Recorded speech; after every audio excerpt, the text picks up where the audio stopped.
وفد هام وهام جدا اللي فيه كل القطاعات.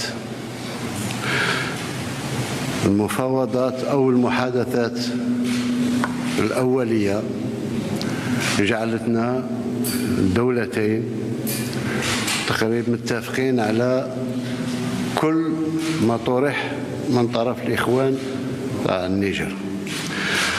تعاون في كل الميادين، تعاون على مستوى الري، على مستوى النفط، على مستوى التبادل بين الحدود. اتفقنا كذلك على فتح الحدود بين الدولتين لتصدير المواد الجزائرية نحو النيجر، والعكس استيراد المواد النيجيرية نحو الجزائر.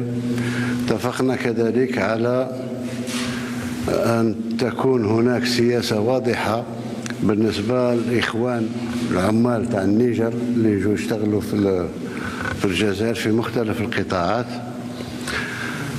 بالنسبة للتعاون كذلك التعاون الأمني اتفقنا على تماما، يعني ما فيش.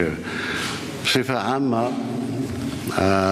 ربما نخلي التفاصيل الأخي سي محمد بازوم رئيس الجمهورية تاع النيجر، ولكن بصفة عامة كان اتفاق تام على كل المشاكل أو الأمنيات التي طرحت من طرف الإخوان تاع النيجر في التكوين في وغيره.